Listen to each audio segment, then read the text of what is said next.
Hi, this is Chandler Rose, and today I'm going to show you my Fountain of Youth face massage. This is very good for maintaining tone and elasticity in your face. It's also really great for your skin. I'm also going to address some trigger points that cause tension in the face, head, and neck. Let's get started. So ideally, someone else can work on you, but these techniques can also be applied to yourself. So please follow along. You can do a lot of these techniques on your own face and neck to help create more elasticity and tone. So I have lovely Lucy here on a yoga mat. You can also use a massage table. I like to create a very relaxing space.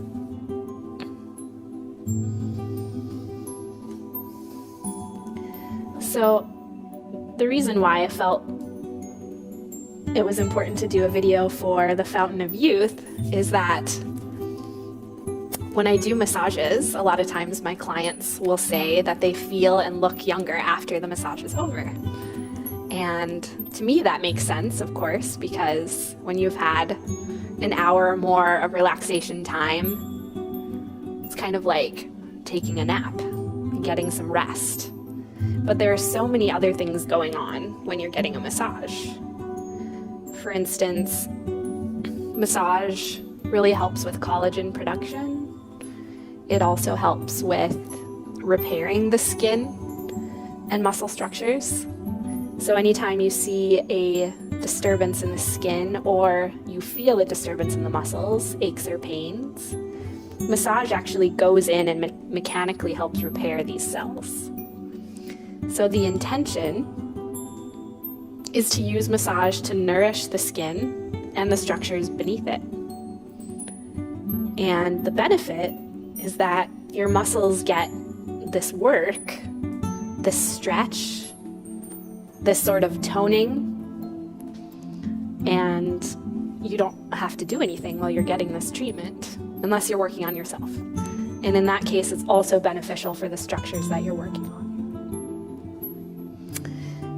So I have a lovely handmade blend of oils with me today. And this is a small molecule oil, great for the face and great for the neck and décolleté, which can be a very sensitive area. And I'm just going to start by applying a very generous coating of this lovely nourishing massage oil that acts as a protectant for the cells and also a moisturizer, which can also help with the appearance of fine lines and wrinkles.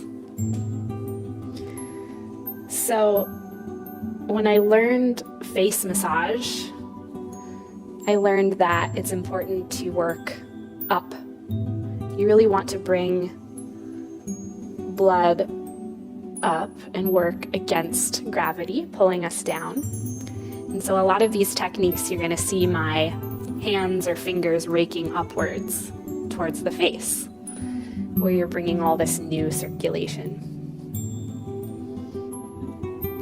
I also find that working deeper with any trigger point therapy can also really give the face and neck the Fountain of Youth, because you're releasing these really tense muscles that oftentimes are tightened because of stress or because of focus or because of concentration on getting a task done. And then when you go in and mechanically release these muscles, the face has a new appearance of feeling more refreshed, feeling more awake, feeling more vital, feeling more full of energy.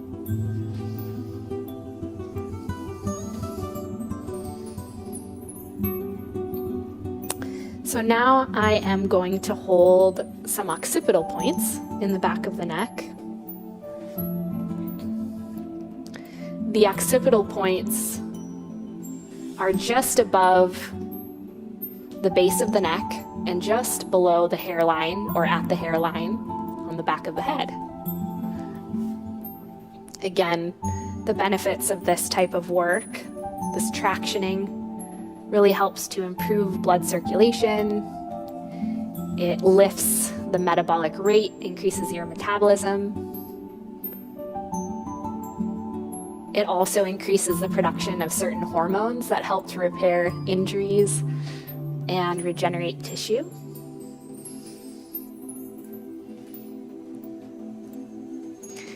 And also, working these points can be very helpful with tension headaches, migraines, or any sort of neck or head pain.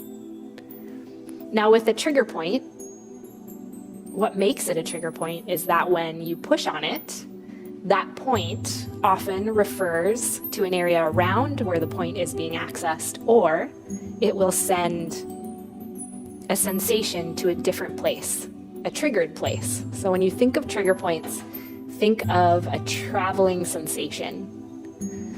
So if you're working in the neck and at the base of the head, and you experience a trigger point or a traveling sensation,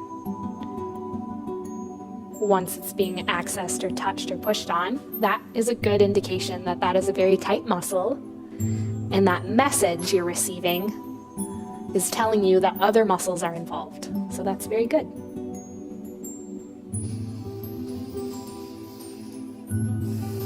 So after doing a little deep work in the occiput, I'm going to come back to addressing the lymph.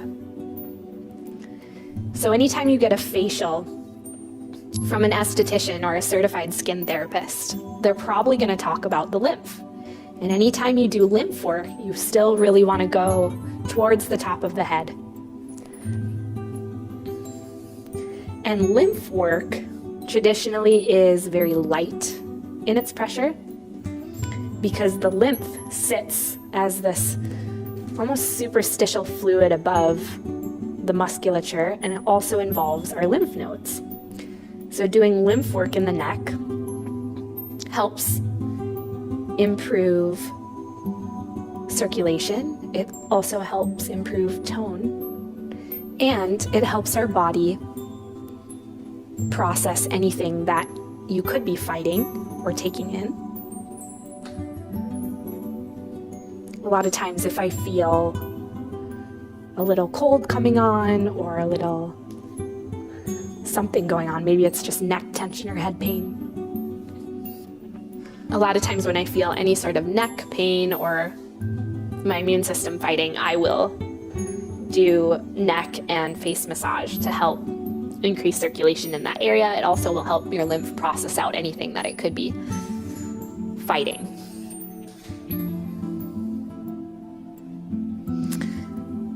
So I'm going to turn her head and work a little more into the scalp. There are lots of trigger points in the scalp.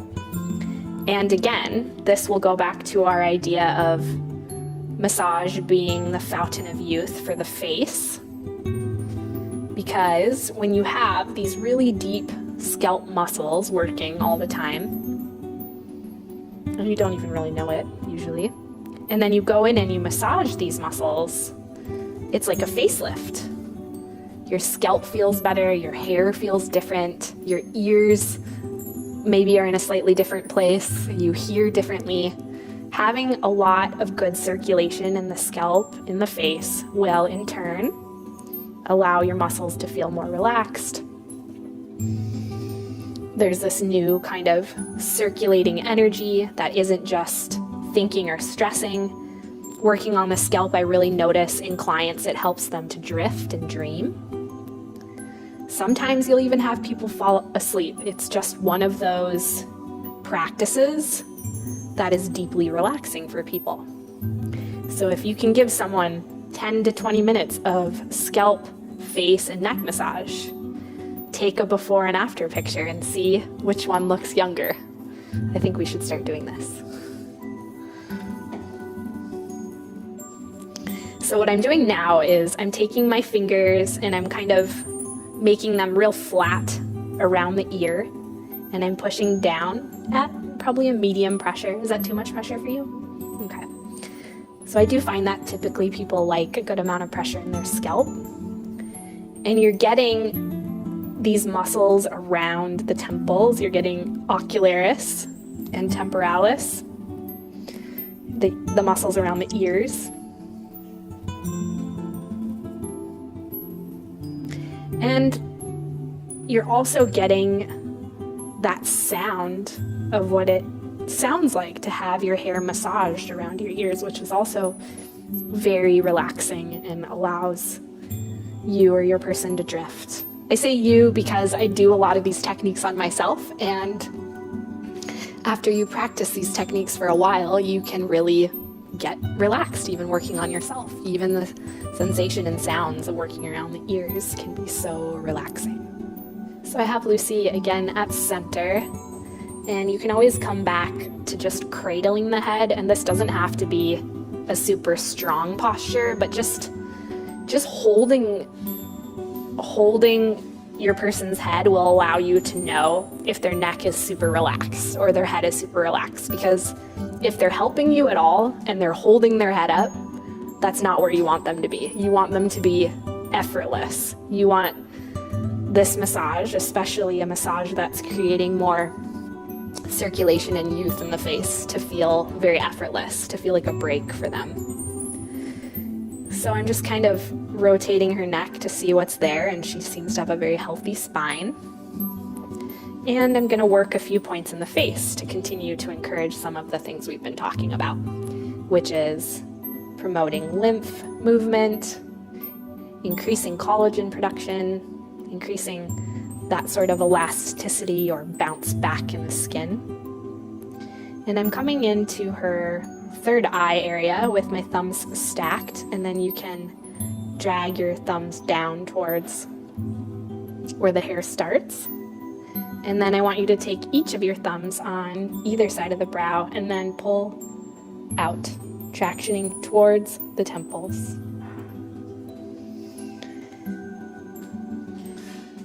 And repetition is super important and helpful for allowing a massage to be deeply relaxing. Some people might say, oh, that person just has a routine, I get really bored. But when it comes to the face and scalp, repetition is key for them drifting away, which means you want them out of their mind. You want them using this time to just fully relax. You want it to be about nourishing the skin and body, and not about them focusing on exactly what you're doing. So this is definitely a place in the body where I say it's better if the person isn't following along. It's okay if they fall asleep. You want this to be about rest, because rest is the fountain of youth also. So I'm going to go back into a couple points just on either side of the nose, and I'm just going to press up. Almost everything I'm doing in this massage will be up towards the top of the head, because you're encouraging new circulation and more circulation to happen in that direction to nourish the face and the skin. And then when you get to the jaw, I want you to spend a couple moments there doing a few circular movements. And the reason why is because the jaw tends to hold on to stress more than other parts of the face. So you'll kind of notice when people tend to clench. And working in the jaw will remind your person to let go of that joint, because they can be relaxed in all other parts of their body, but then work for a few moments into the jaw and it reminds them, wow, that's like such a strong structure, how much we're chewing and thinking and talking, and how much involvement goes into the control of this joint, or having your mouth closed even the encouragement of, letting the teeth separate, letting the tongue relax. You can encourage them to have the tongue on the top of their mouth, just resting against their teeth. That will also help.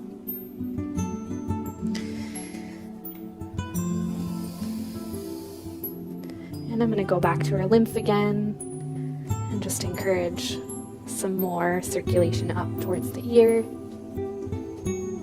and the top of the head.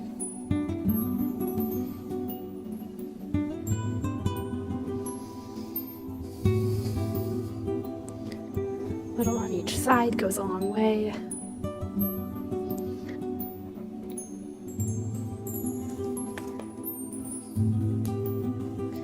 And then after I've worked on her scalp, I've worked on her forehead and face, I've worked around her ears, I've worked into her jaw, and then up the décolleté, which is this area, I want to work on a few good, meaty trigger points in the shoulders, because most of us that feel stress hold tension in our shoulders, and it's just a good way to end this massage by doing a little deeper work. So what I'm going to do here is I'm going to grab onto her upper trapezius muscles with my fingers below and my thumb on top, and I'm working towards the corner of her shoulder, and I want you to actually turn this palm up towards the ceiling. Yeah? And this is encouraging her shoulders to move back a little bit, her chest open. And this side corner point is also super tender, tight in most people, and can cause headache referral. So this is a common trigger point for headaches. You don't have to have headaches for this trigger point to be helpful. Just encouraging length in this muscle will allow all the youth to come back to your neck and head and face, and for your shoulder to feel better at the same time. And when working a trigger point, you want to hold that point in your hand, and it will feel like a dense structure. And then as time goes by, maybe 10 seconds, maybe less, maybe more, depending on the person and the point, that area of tension will start to become more malleable, more movable. And it will allow her to have more length there. So I'm going to go to the other side and work that point as well.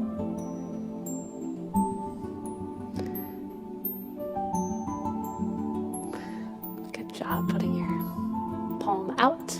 It's a good practice for anyone wanting to open their shoulders. So again, these face points, all the points that I did throughout the massage, improves tone in the face. The scalp points improve circulation around the brain and the skull structures, allowing your head to feel more relaxed. And then any of the lymph massage helps with elasticity in the tone in the face and neck. And it boosts collagen. So cool. This work also increases your metabolism if you're someone that works out a lot or works out some of the time but wants your metabolism happy. And working on this tension in the neck and head will also keep headaches away by keeping these muscles malleable and movable.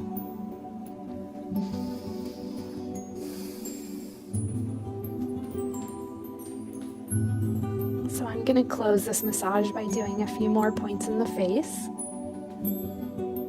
Again, I'm coming to the third eye, and you can switch to one thumb and do spirals in and then go the other direction. Very helpful for deep thinkers, people focusing. This is also very helpful for the eyes. The eyes strain a lot, especially with so much going on in the world, so much to see. And then I'm gonna touch in on those points around the mandible and the jaw bones. And I'm gonna bring back the lymph circulation. She's got a nice rosy glow to the places that I've worked.